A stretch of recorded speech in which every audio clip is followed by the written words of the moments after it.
ಗೋಸರ ಇದೆ 100 ಹಾಕಿದೆ ಬೆಂಗಳೂರಲ್ಲಿ. ಇಲ್ಲಿ ಸರ್ ಬೆಂಗಳೂರಲ್ಲಿ ಇಲ್ಲಿ ಏನಾಗ್ತದೆ ಒಂದನ್ನು ಡೈರಿ ಫಾರ್ಮ್ ಇಲ್ಲ, ಒಂದು ಆಗೋದು ಒಂದು ಲೀಟರ್ ಹಾಲು ಅವ್ರ ಮಕ್ಕಳಿಗೆ ಅವರು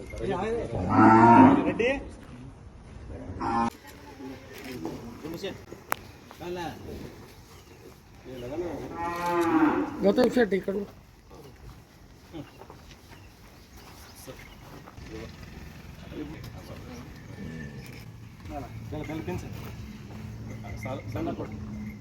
ಸ್ವಲ್ಪ ಈಗ ಮೇಲ್ಕಿಂತ ಅವೆಲ್ಲ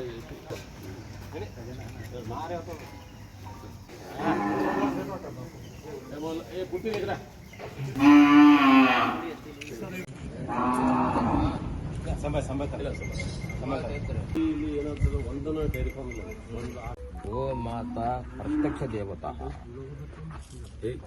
ಗೋಮಾತಾ ಪ್ರತ್ಯಕ್ಷ ದೇವತಾ. ಎಲ್ಲಿ ಗೋಮಾತೆ ಸಂತೋಷವಾಗಿರ್ತಾಳೆ ಆ ನಾಡು ಸಮೃದ್ಧಿಯಾಗಿರುತ್ತೆ. ಮಹಾಭಾರತ ಕಾಲದಲ್ಲಿ ತಾವು ಕಥೆ ಕೇಳಿರಬಹುದು. ಪಾಂಡವರು ಅಜ್ಞಾತವಾಸದಲ್ಲಿದ್ದಾಗ ಆಗ ದಡ್ಡಕೋರು ವೇಟನಗರದ ಗೋ ಸಂಪತ್ತನ್ನು ದಡ ಮಾಡ್ಕೊಂಡು ಹೋಗ್ತಾ ಇದ್ದಾರೆ. ಆಗ ಅರ್ಜುನ್ ತಡೆಗಟ್ತಾನೆ. ಅಂದರೆ ಆ ಕಾಲದಲ್ಲಿ ಗೋವು ಚಿನ್ನಕ್ಕೆ ಸಮಾನ. ಚಿನ್ನ ಏನು ವಿನಿಮಯ ಆಗ್ತಿತ್ತು, ಕರೆ ವಿಕ್ರಯ, ಆ ಥರ ಗೋಗಳು ವಿಕ್ರಯ ಆಗ್ತಿತ್ತು. ಅಷ್ಟೊಂದು ಮೌಲಿಕವಾದಂಥದ್ದು ಗೋ ಸಂಪತ್ತು. ಗೋಮಾತೆ ಅಂತಂದರೆ ಪ್ರತಿ ಉಸಿರಿನಲ್ಲಿ ನಮ್ಮ ಒಳಿತನ ಬಯಸುತ್ತೆ. ತುತ್ತು ಕೊಟ್ಟ ಮಾಲೀಕರು ಯಾರಿರ್ತಾರೆ, ಅನ್ನ ಕೊಟ್ಟ ದೇವರು ಇರ್ತಾರೆ. ಪ್ರತಿ ಕ್ಷಣ ಅವ್ರು ಒಳ್ಳೆಯದಾಗಲಿಕ್ಕೆ ಆಶೀರ್ವಾದ ಮಾಡುತ್ತೆ. ಹೀಗಾಗಿ ಗೋಮಾತಾ ಪ್ರತ್ಯಕ್ಷ ದೇವತೆ ಅಂತ ಕರೀತಾರೆ. ಈಗ ಗೋ ಸಂಪತ್ತು ಜಾಸ್ತಿ ಆಗಬೇಕು. ಗೋಮಾತೆಗೆ ನಮ್ಮ ಹಿಂದೂ ಧರ್ಮದಲ್ಲಿ, ಸನಾತನ ಧರ್ಮದಲ್ಲಿ ಬಹಳ ಪೂಜನೀಯ ಸ್ಥಾನ ಇದೆ.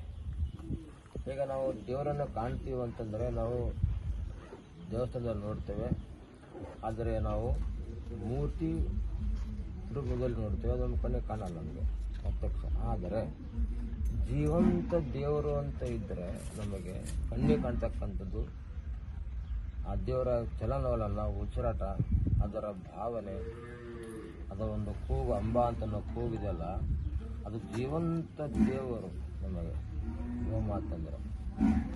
ಹೀಗಾಗಿ ಗೋಮಾತೆ ಸಂಪತ್ತನ್ನು ಉಳಿಸಿಕೊಂಡು ಬೆಳೆಸಿಕೊಂಡು ಅಭಿವೃದ್ಧಿ ಮಾಡಿದರೆ ನಮ್ಮ ಭಾರತ ದೇಶ ಸಂಪದ್ಭರಿತ ಸಮೃದ್ಧ ದೇಶ ಆಗುತ್ತೆ. ಗೋಮಾತೆ ಆಶೀರ್ವಾದ ಕಾರಣ ಅದಕ್ಕೆ ನಾನು ಬಸವೇಶ್ವರ ಅಂತ ನಾವು ದೇವಸ್ಥಾನ ಕಟ್ಟಿ ನಾವು ಪೂಜೆ ಮಾಡ್ತೇವೆ. ಈಶ್ವರ ದೇವರ ಮುಂದೆ ನಂದಿ ಇರ್ತಾನೆ, ಆ ನಂದಿನ ಪೂಜೆ ಮಾಡ್ತೇವೆ. ಈಶ್ವರನ ವಾಹನ ನಂದಿ, ಆ ನಂದಿ ನಮಗೆ ಗೋಮಾತೆ. ಹೀಗೆ ನಮಗೆ ಪೂಜನೀಯವಾದಂಥ ಈ ಗೋಮಾತೆಯನ್ನು ಯಾರೂ ಸಹಿತವಾಗಿ ಮಾಂಸಾಹಾರಕ್ಕಾಗಿ ಅದನ್ನು ಬಳಸಬೇಡಿ ಅಂತ ನಾನು ಕಳಕಳಿಯ ಮನವಿ ಮಾಡಿಕೊಳ್ಳುತ್ತೇನೆ. ಎಲ್ಲ ಬಾಂಧವರಲ್ಲಿ ಮನವಿ ಮಾಡಿಕೊಳ್ತೇನೆ. ಇಲ್ಲಿ ನಾನು ಈಗ ಯಾದಗಿರಿಯ ಈ ಧೋಕಾ ಶ್ರೀ ಭಗವಾನ್ ಮಹಾವೀರ ಜೈನ ಗೋಶಾಲೆಗೆ ನಾನು ಭೇಟಿ ಕೊಟ್ಟೆ. ಭಾಳ ಅದ್ಭುತವಾಗಿ ಈ ಜೈನ ಸಮುದಾಯ ಮತ್ತು ಯಾದಗಿರಿಯ ನಾಗರಿಕ ಬಂಧುಗಳು, ರೈತ ಬಂಧುಗಳು, ಸಾರ್ವಜನಿಕರು ಯೋಜಿಸಿದ್ದಾರೆ. ಈ 4 ಎಕರೆ ಪ್ರದೇಶದಲ್ಲಿ ಭಾಳ ಅಚ್ಚುಕಟ್ಟಾಗಿ ವ್ಯವಸ್ಥಿತವಾಗಿ ಇಲ್ಲಿ ಗೋಮಾತೆಯರ ನೋಡಿಕೊಳ್ಳಲಾಗ್ತಾ ಇದೆ.